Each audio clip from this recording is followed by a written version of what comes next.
200 years ago, in 1820, the congregation of the First Presbyterian Church was formed here in downtown Cleveland.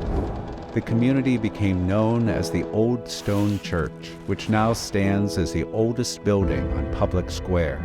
It was founded at a time when Cleveland was a village of a few hundred people. As Cleveland has grown in size and importance, Old Stone Church has kept pace, becoming a symbol of spiritual leadership, community involvement, and stability in the heart of the city.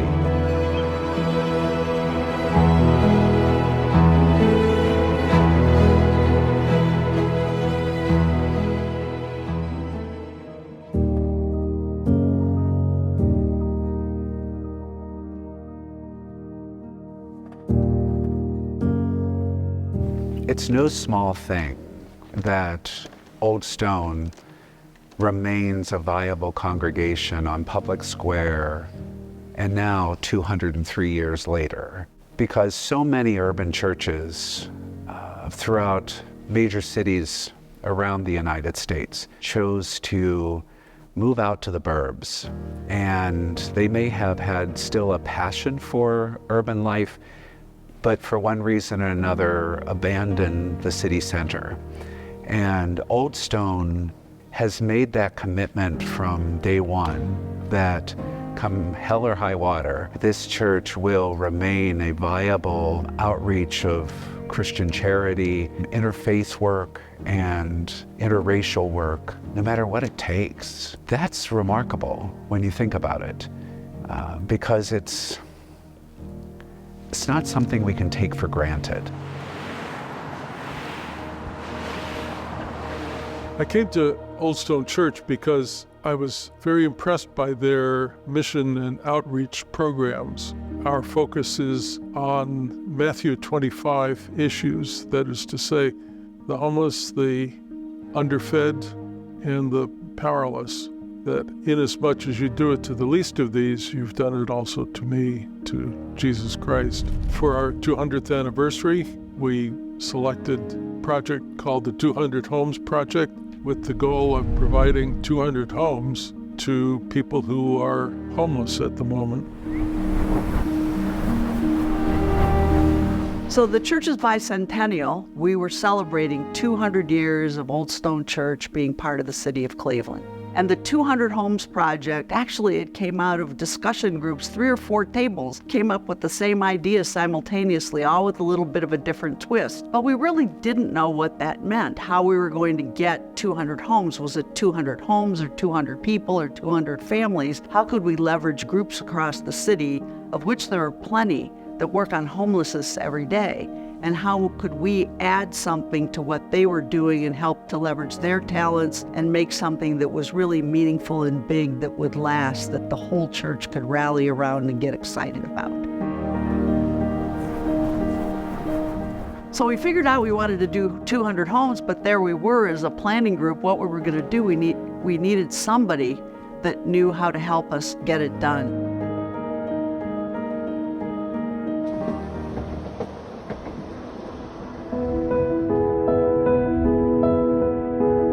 Welcome, thanks for coming up. Yeah, good to see you. Come on in, looking forward to chatting with you. Thank you for coming to the Land Bank. I'm very anxious to hear what you're doing at the Old Stone Church and your anniversary. Old Stone Church has committed $50,000 per year for the next 5 years to support this dream that we have, developing 200 homes. I've heard that the Land Bank Charities has a program that helps with homes. I know we can't do this alone. Gus, that's the reason we came to see you today, because we believe that maybe there's a partnership here that we can leverage what we've been doing for a while but never getting it to scale, and think that teaming up with Land Bank Charities, we may be able to do something that allows us to achieve the dream of 200 homes for the homeless, or maybe even more over time. We are in the same place. We are in a position where we're looking for a partner that is rooted in the neighborhood, that has a passion for homelessness and for providing affordable housing to vulnerable populations. And $250,000 won't build 200 homes, but I think that together we may be able to leverage those dollars and figure out over 5 years what it would take. Does that make sense to you? There is no one partner that has said, we're going to take this on as a mission and we're putting our money where our mouth is. What that does is it allows us to go out into the community and say, look, this is a real thing. But this is a way to really step up the effort, so we're happy that you're here to allow us to participate, and I think this is a great marriage. Marriage made in heaven.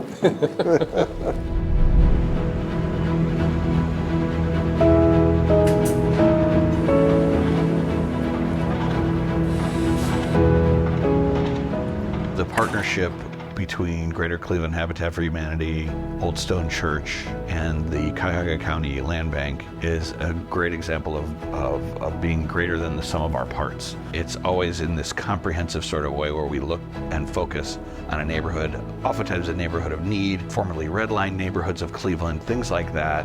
And what happens, we actually see crime rates plummet. We also see the home values of our homes increase at a rate faster than in other parts of Cleveland.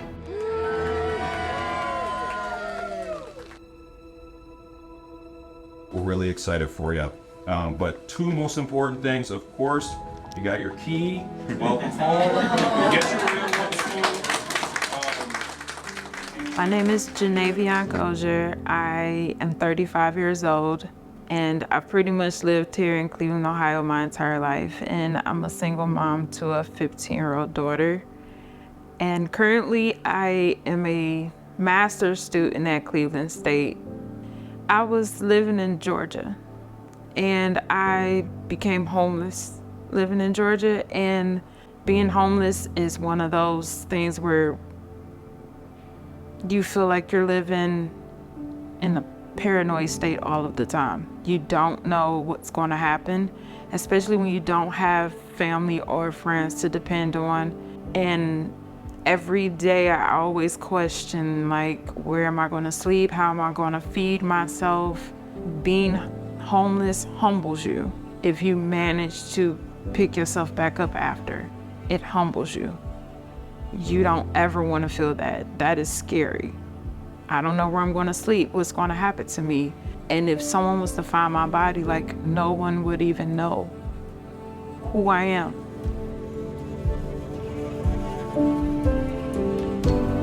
Wait.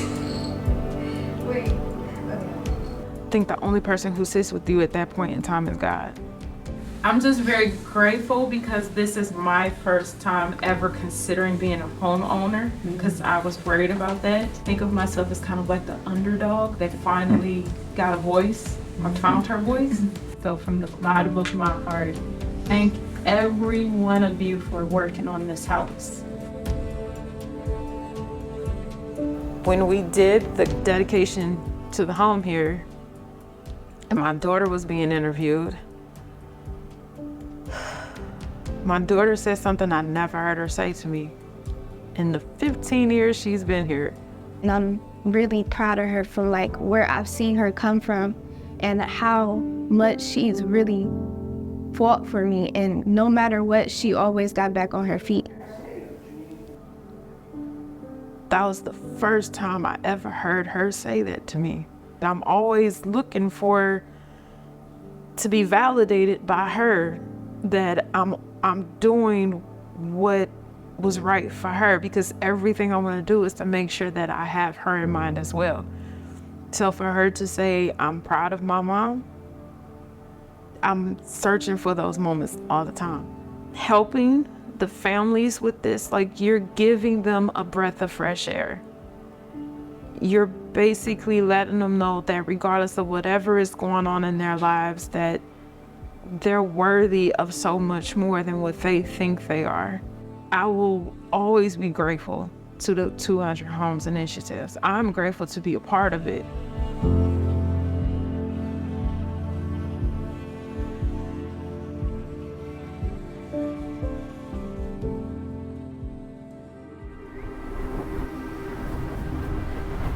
This project wasn't just about celebrating 200 years of life on Public Square.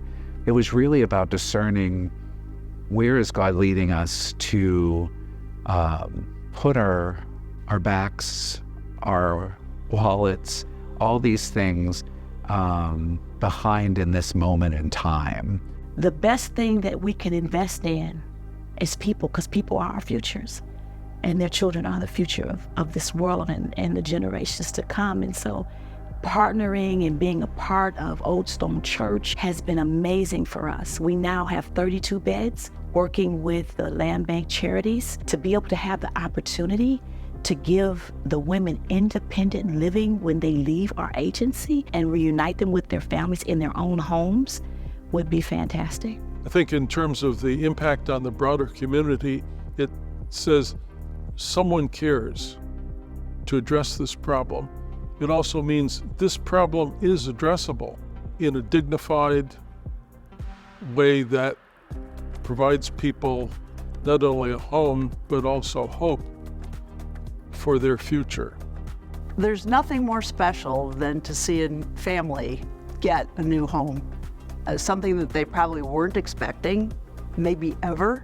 And these groups like Habitat for Humanity or Jordan for Change or Lutheran Metropolitan Ministries that work with the homeless every day, that find the family that you can build a home around to suit their needs and get them settled in the community.